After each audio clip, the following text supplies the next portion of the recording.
സ്നേഹമുള്ളവരെ, ഇതെന്താണെന്ന് മനസ്സിലായോ നിങ്ങൾക്ക്? ഇത് ഒരു വലിയ കുളമാണ് കേട്ടോ. ഈ കുളത്തിന് ചുറ്റും ആയിരക്കണക്കിന് നക്ഷത്രങ്ങളിട്ട് മാല ബൾബുമിട്ട് ലൈറ്റ് അറേഞ്ച്മെൻ്റൊക്കെ ചെയ്ത് അടിച്ചു പൊളിക്കുന്നൊരു കാഴ്ചയാണ് കേട്ടോ ഇത്. ഈ കാഴ്ച എവിടെയാണെന്നല്ലേ? ഇത് പണ്ട് ജോജി ചേട്ടൻ ഒരു ഇൻ്റർവ്യൂവിൽ പറഞ്ഞിട്ടുണ്ട്, എൻ്റെ നാട് മാള കുഴൂരാണെന്ന്. അതെ, ഇത് കുഴൂർ പാറപ്പുറത്താണ്. പുള്ളി പറഞ്ഞതുപോലെ ഉത്സവങ്ങളും പെരുന്നാളുകളും കൊണ്ട് നിറഞ്ഞു നിൽക്കുന്നൊരു നാടാണ്. പുള്ളി പറഞ്ഞത് കള്ളല്ല കേട്ടോ, സത്യമാണ്. ഞങ്ങളുടെ നാടിൻ്റെ ഒരു പ്രത്യേകതയാണ് ഉത്സവങ്ങളും പെരുന്നാളും ആഘോഷം കൊണ്ട് സമ്പന്നമാണ് ഞങ്ങളുടെ നാട്. അതെ, ഇവിടെ ഓപ്പൺ ജിമ്മാണെങ്കിൽ ആ സൈഡിൽ കുട്ടികൾക്ക് കളിക്കാനുള്ള പാർക്കുകളുണ്ട്.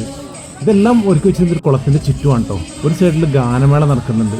ഒരുപാട് സങ്കടങ്ങളും ദുഃഖങ്ങളൊക്കെ ഉള്ള ആൾക്കാരാണ് ഞങ്ങൾ കുഴൂരെങ്കിലും ഞങ്ങളതിലൊക്കെ മാറ്റിവെച്ച് ആഘോഷിക്കേണ്ട സമയത്ത് ഞങ്ങൾ മനോഹരമായിട്ട് ആഘോഷിക്കും. അതാണ് ഞങ്ങളുടെ കുഴൂരിൻ്റെ ഒരു പ്രത്യേകത കേട്ടോ. അതാണ് ഞങ്ങളുടെ നാടിൻ്റെ ഒരു ഐക്യമെന്ന് പറയുന്നത് കേട്ടോ. ഈ കാഴ്ചകളൊക്കെ ഒരുക്കി വെച്ചിരിക്കുന്നത് ഇവിടെ ഒരുപാട് നല്ല മനസ്സിനുടമകളായ ഒരുപാട് ചേട്ടന്മാരും ചേച്ചിമാരൊക്കെ ഉള്ള നല്ല നല്ല മനുഷ്യരുള്ളത് കൊണ്ടാണ് കേട്ടോ ഞങ്ങൾ ഇപ്പോഴും ഞങ്ങളുടെ കുഴൂർ ഇതുപോലൊക്കെ നിലനിൽക്കുന്നത്. അവർക്കൊക്കെ നമ്മൾ ആദ്യമേ നന്ദി പറയുകയാണ് കേട്ടോ. ഇവിടെ ഗാനമേള നടക്കുന്നത് ചേച്ചിമാരെ പാട്ടും ആഘോഷങ്ങളായിട്ട് തിമിർത്ത് പെയ്യുമ്പോൾ തൊട്ടടുത്ത പള്ളിയുടെ ബെഞ്ചിരിപ്പായിരുന്നു. അതിൻ്റെ തൊട്ടടുത്ത് തന്നെ ഐരാണിക്കുളം അമ്പലത്തിൽ നിന്ന് ഉത്സവം കൂടി നടക്കുന്നുണ്ട്. അതാണ് ഞാൻ പറയുന്നത്, നിങ്ങൾ എന്നെങ്കിലും ഞങ്ങളുടെ നാട്ടിലേക്ക് വരുന്നുണ്ടെങ്കിൽ നിങ്ങളതൊരു നവംബർ, ഡിസംബർ, ജനുവരി, ഫെബ്രുവരി, മാർച്ച് മാസങ്ങളിൽ വരണം കേട്ടോ. എങ്കിലും നിങ്ങൾക്ക് ഇതുപോലുള്ള നല്ല ആഘോഷങ്ങളിൽ പങ്കെടുക്കാൻ പറ്റും. അതെ, സമ്പന്നമാണ് ഞങ്ങളുടെ ആഘോഷം കൊണ്ട് സമ്പന്നമായൊരു നാട് കൂടിയാണ് കേട്ടോ ഞങ്ങളുടെ കുഴൂർ. ഒരു കാർഷിക ഗ്രാമമാണ് ഞങ്ങളുടെ നാടെങ്കിലും വെള്ളപ്പൊക്കത്തിൻ്റെ ഭീഷണികളുണ്ടെങ്കിലും ഞങ്ങൾ അതൊക്കെ മറക്കും. ആഘോഷിക്കേണ്ട സമയത്ത് ഞങ്ങൾ പരമാവധി ആഘോഷിക്കും. അതാണ് ഞങ്ങളുടെ നാടിൻ്റെ ഒരു പ്രത്യേകത കേട്ടോ. ഇവിടെ ഒരുപാട് ദിവസമായിട്ടോ ഞങ്ങൾ ഈ ആഘോഷം തുടങ്ങിയത്. ക്രിസ്മസിനോടനുബന്ധിച്ചിട്ടാണ് ഇതിൻ്റെ പരിപാടികൾ ആദ്യമേ സ്റ്റാർട്ട് ചെയ്തിരിക്കുന്നത്. ഇനി ഇതിപ്പോൾ ജനുവരി ലാസ്റ്റ് വരെ നീണ്ടു ഇങ്ങനെ പോകട്ടെ. കാരണം ജനുവരി ഫസ്റ്റ് വരുമ്പോഴേക്കും ഇവിടെ 50 ഗ്രാമം വരുന്നുണ്ട് കേട്ടോ. അതിലും ഇതുപോലെ തന്നെ ഗാനമേളകളും പാട്ടുകളും ഡാൻസുകളും അങ്ങനെ ആഘോഷത്തിൻ്റെ ഒരു പൊടിപൂരം തന്നെയാണ് കേട്ടോ. അതാണ് ഞങ്ങളുടെ ഈ നാടിൻ്റെ ഒരു പ്രത്യേകത.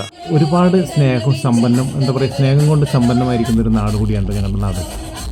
ഇനി നമുക്ക് തൊട്ടടുത്ത് തന്നെ പള്ളിയിലേക്ക് പോകണം. എന്ന് വെച്ചാൽ പള്ളിയുടെ അടുത്ത് വെഞ്ചിരിപ്പുണ്ടായിരുന്നു. ആ പള്ളിയുടെ കാഴ്ചകൾ ഞാൻ നിങ്ങളെ കാണിച്ചു തരാം കേട്ടോ.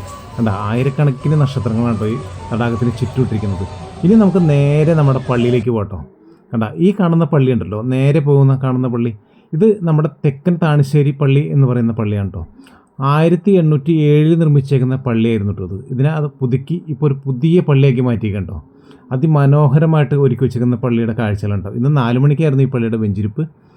കണ്ട, ഇത് എത്ര മനോഹരമായിട്ടാണ് ഈ പള്ളി ഒരുക്കി വെച്ചിരിക്കണമെന്ന് നോക്കി. ഈ കാണുന്നത് പള്ളിയുടെ ബാക്ക് സൈഡാണ് കേട്ടോ. ഫ്രണ്ട് വശമാണെന്ന് ആരും തെറ്റിദ്ധരിക്കരുത്. ഇത് പള്ളിയുടെ ബാക്ക് സൈഡാണ്. ബാക്ക് സൈഡ് ഇങ്ങനെയാണെങ്കിൽ ഇതിൻ്റെ ഫ്രണ്ട് വശം എങ്ങനെയായിരിക്കും നമുക്കത് കണ്ടാലോ. ഇതാണ് ഇതിൻ്റെ ഫ്രണ്ട് വശം. എത്ര മനോഹരമായിട്ട് ഒരുക്കി വെച്ചിരിക്കുന്ന അൽത്താരയാണെന്ന് നോക്കിക്കേ.